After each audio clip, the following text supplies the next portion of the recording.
Vivo con un sueño en la mente, que no enjuicien a mis hijos por buscar su libertad. Vivo en la tierra de valientes que a pesar del sufrimiento luchan por su libertad. Vamos, rompamos las ataduras, el amor es más que el odio, que siempre triunfa la verdad. Vamos, deja atrás la noche oscura, y al igual que me gobierna, vamos por la libertad. Somos la tierra del huehuense, la fe está en nuestra gente y queremos vivir en paz. Somos un fuego incandescente con sangre de valientes que luchan por la libertad.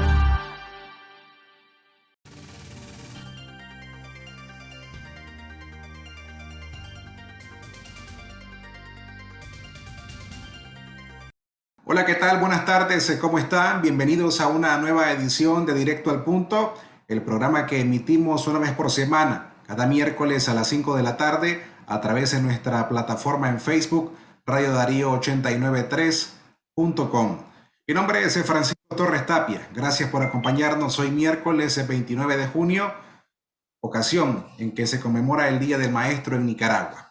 Y aunque no necesariamente vamos a hablar sobre este tema, el día de hoy daremos espacio a la denuncia que la Unión de Presas y Presos Políticos de Nicaragua junto a la Red Internacional de Derechos Humanos informe que realizaron y que enviaron, mejor dicho, al Comité contra la Tortura de Naciones Unidas.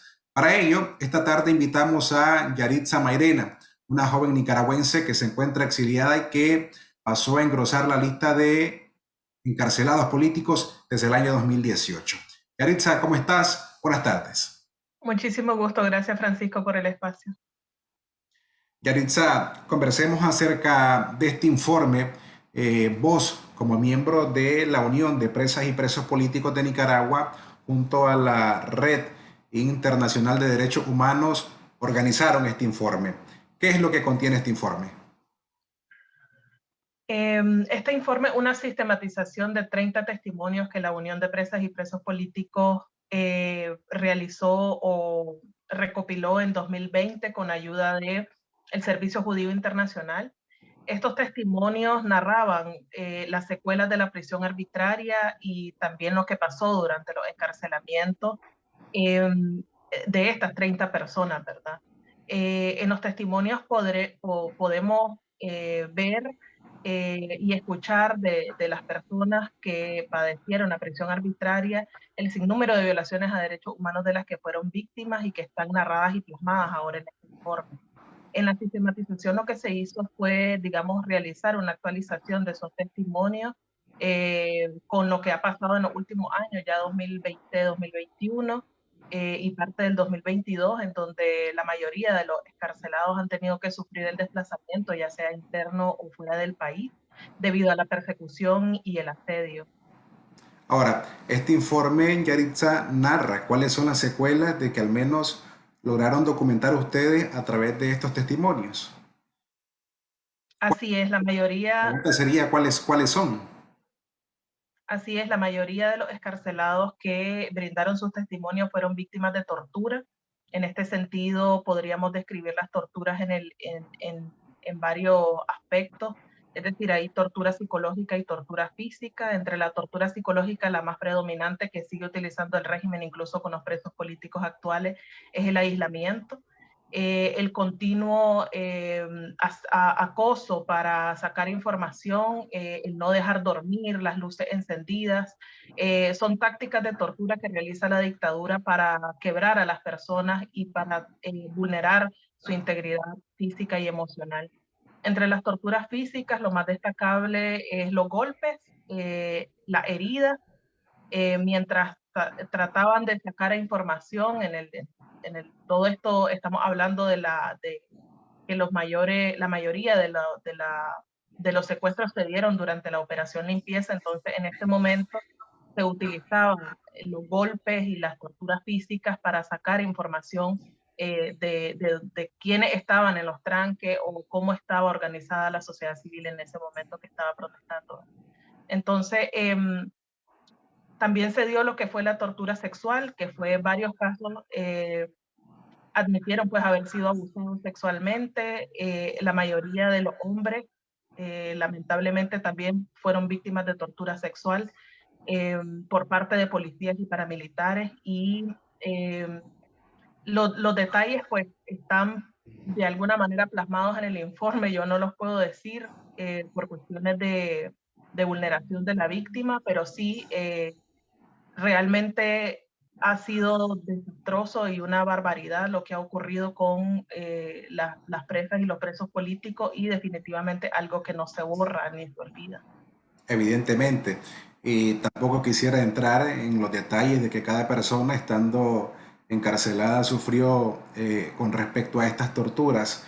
Sí me gustaría también que conversáramos acerca de las secuelas, de pronto haber conversado con estas personas y escuchar el testimonio de cada una de ellas, cuáles son las secuelas que están sufriendo y de pronto la capacidad de alguna familia u otras, cómo se les está acompañando, porque entiendo que esto, aunque es imposible borrarlo, necesitan ayuda médica.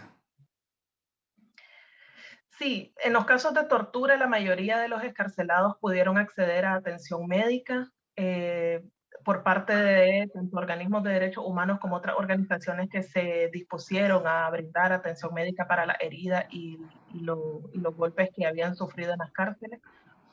De hecho, antes de salir, los presos políticos de la Modelo, que estaban en el 2019 todavía detenidos, habían pasado lo de don Eddie Montes, que lamentablemente murió en la prisión, y también traían heridas de los golpes y las agresiones que sufrieron este día que murió don Eddie, que fue el 16 de mayo. Pues esas heridas sí fueron, digamos, tratadas de alguna manera. La unidad médica fue clave también en este sentido de tratar a muchos excarcelados y excarceladas. Sin embargo, la cuestión, digamos, de ser excarcelado no es una cuestión fácil, no es como que ya saliendo de la prisión todo se arreglaba, sino que los excarcelados tuvimos que sufrir una cruel persecución y una criminalización por parte del Estado, en donde a pesar de haber salido, y esto lo dijeron públicamente, ¿verdad? El gobierno, a pesar de haber sido escarcelados, nosotros seguíamos siendo culpables y seguíamos siendo perseguidos como si estuviéramos presos. Nicaragua se volvió en una cárcel para los encarcelados políticos, y no vivíamos, pues lamentablemente muchos tuvimos que salir al exilio por esto, pero vivíamos en constante zozobra por el hecho de que podíamos volver a ser recapturados, como los más de 40 recapturados que hay hoy en día en las cárceles de Nicaragua. Y esta persecución también deja secuelas, porque es como una tortura psicológica, ¿no? El hecho de que no te dejen trabajar, no te dejen estudiar. Muchos como yo fuimos expulsados de las universidades. Definitivamente la intención del gobierno de Nicaragua fue dar una muerte civil a los encarcelados políticos para que no volvieran a ser ciudadanos, para que no volvieran a ser incluso personas, porque no teníamos ni acceso a la salud, ni acceso a la educación, no tenemos absolutamente nada. Y esto lo siguen padeciendo muchos excarcelados que siguen en Nicaragua. El régimen de vigilancia, el constante asedio de policías que llegan a las casas a pedir el número de teléfono, que les contés dónde fuiste la semana, dónde estuviste, o llegan a tu trabajo, si acaso algunos han podido recuperar su trabajo, los policías han llegado al trabajo con patrullas a ver qué es lo que está haciendo, y eso provoca que o despidan al escarcelado o el escarcelado no pueda seguir trabajando. Entonces, esto ha sido constante durante los últimos 4 años. Ahora, estos casi 30 testimonios que ustedes logran recopilar, debo entender que es una muestra o solamente alcanzaron a poder entrevistar a estas personas porque el número de excarcelados es mucho mayor a esto. Así es, son más de 800 víctimas de prisión arbitraria en Nicaragua. Nosotros lamentablemente solo pudimos recoger 30 testimonios porque también en ese momento fue sumamente difícil poder movilizar a los excarcelados para que pudieran llegar a dar los testimonios. Una cuestión también es que la gente no quiere hablar. Luego del 2019, muchos excarcelados prefirieron guardar silencio y aislarse totalmente de lo que fue la participación política o la resistencia cívica para poder volver a tener un poco de normalidad. Y aún estas personas que se aislaron totalmente y que fueron la mayoría, que no estaba organizada, sufrieron las consecuencias del asedio, solo que con menor grado, porque obviamente la policía y el gobierno se dio cuenta de que estas personas ya no estaban vinculadas a ninguna actividad política. Sin embargo, eh, sí mantuvieron una vigilancia, digamos, no cercana, pero sí están vigilados todavía los que están en Nicaragua. ¿No? Y de pronto ahí también hay no solamente una secuela, el temor infundado de parte de quienes administran el país y una consecuencia que en este caso es, por ejemplo, estar vigilado únicamente por haber participado en las protestas que iniciaron en el año 2018.